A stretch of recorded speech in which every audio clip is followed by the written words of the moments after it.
No niin. Ja nyt tällainen sähköpotkulautojen maailma, eli 350 wattinen Seonin potkulauta 10 tuuman renkailla. Katsotaan minkälainen vehje on kyseessä. Eli tosiaan paketti näyttää ulkoapäin tältä.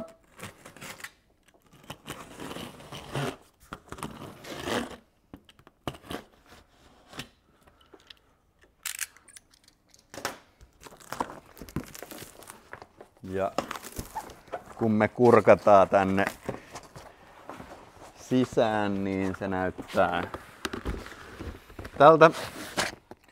Tällainen paketti sulle pitäisi kotiin sitten tulla. Otan tän tähän alas näin ja nostetaan koko komeus, jos se nousee tosta niin pöydälle, niin nähdään vähän paremmin. Yes. Tuolta vielä laturi ja ohjekirja.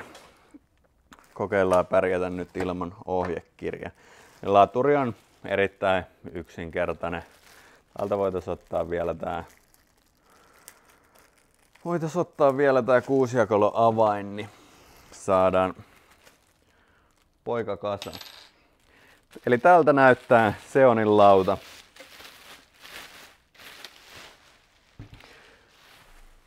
Ensimmäinen asia, mikä pistää silmään tai mikä on tässä erinomaista,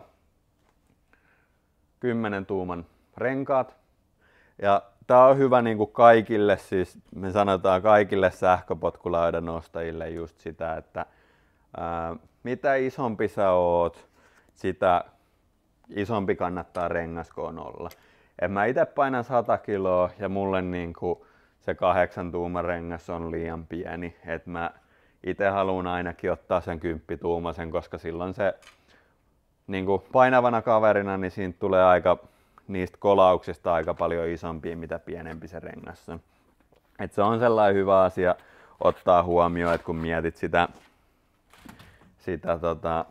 niin kuin sähköpotkulaudassa sitä koko, että meilläkin niin mun puolisolle ihan hyvin voi olla 8 tuumanen rengas, mutta sitten kun itse ajaa, niin kyllä se 10 tuumanen oikeastaan pitää olla. Muuten tästä laudasta, tässä on aika vihaset nämä ajovalot, normit, täällä on kaikki kellot, muut, käsijarru, on kaasu, muut, vähän muotoilut kahvat, nopeusnäyttö, mikä on integroitu. Ja tosiaan ajovalot, taittuva, 10 tuuman rengas, 350 wattin moottori. Eli ihan siis tehokas peli, menee sen noin 30 kilometriä, totta kai taas riippuu, onko kylmä, onko lämmin, onko painava vai niin kuin kevyt kuljetettava, mutta aika lailla sen 30 kilometriä yhdellä latauksella ja se lataa sen, onko se 6-8 tuntia, mikä siinä on se latausaika, mutta siihen se niin kuin käytännössä menee tämän kokoisilla akuilla niin kuin oikeastaan vehje kuin vehje. Onkohan meidän ruuvit täällä? Joo. Eli laturin kanssa samassa tulee ruuvit, millä toi ohjaustanko kiinnitetään. Se on hyvin yksinkertainen proseduuri. Eli täältä löytyy 6-jakolo avain. Sillä katsotaan, että osoittaa oikeaan suuntaan ja ruuvi osuu suunnilleen kohdilleen. Ja sitten ei muuta kuin tiputetaan ensimmäinen ruuvi tosta. Ja tää oli viime videossa jo, kun mä laitoin tällaista kokoon, niin sama homma. Mä tussasin tässä vaikka kuinka ja paljon. Tää on vaikea, kun yrittää pitää laitetta esillä ja samaan aikaan niin olisi ehkä helpompi lattialla, mutta en tiedä. No niin, ja tosta nyt se meni kierteille, niin tosta vaan ruuvit kiinni, eli molemmille puolelle 2 ruuvia. Mä laitan nyt tähän vaan tän yhden niin kuin ensi alkuun, niin tällä me nähdään, että miten se toimii, mutta sitten totta kai ajoon kannattaa laittaa noin kaikki kiinni. Pääsee aika paljon pienemmillä vahingoilla. Yes. Eli tää nyt tuolta toi kumi pois, niin näkyy kunnolla. Eli tällainen vehje.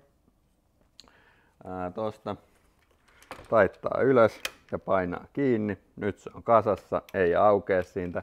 Tuossa on pikalukisuussysteemi, millä sen saa sitten takaisin kasaan. Tuosta näytöstä painetaan vehje päälle. Siinä tulee näyttöön valot. Sieltä pystyy säätämään erilaisia asioita. Näkee tripit, näkee muut. Laitetaan maahan. Tää on tosiaan esiladattu tää akku ja kyllä se lähtee viemään. Eli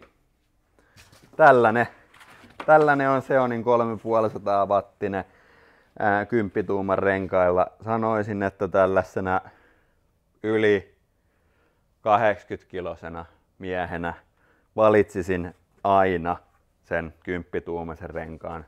Sitten jos sä oot pienempi, niin sille ei ole merkitystä niin paljon. Kyllähän se tuo pikkusen painoa lisää, mutta lähtökohtaisesti muuten niin se renkaan suuri hyöty on siinä, että se ei täräistä niin paljon ja ei mene uriin ja antaa vähän niin kuin näissä varsinkin jousittamattomissa sähköpotkulaudoissa, niin se antaa sitä ajomukavuutta. Sittenhän se on eri asia, kun sulla on jouset, niin sille ei ole niinkään siinä vaiheessa enää merkitystä.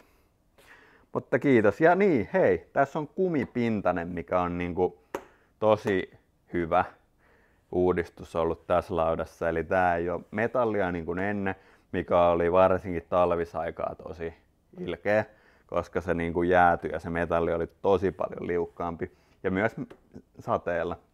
Niin olihan se pinnotettu, mutta silti niin tää kumi pitäisi olla ainakin niinku tämän perusteella niin tosi paljon parempi vaihtoehto tähän.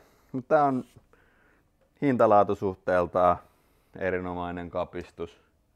Että ei muuta kuin kannattaa ehdottomasti harkita, jos tämän hintaluokan lautaa haluaa ja näillä spekseillä muistaa vaan sen, että renkaan koko kattoo sitten siinä vaiheessa sen oman painon mukaan. Kiitti.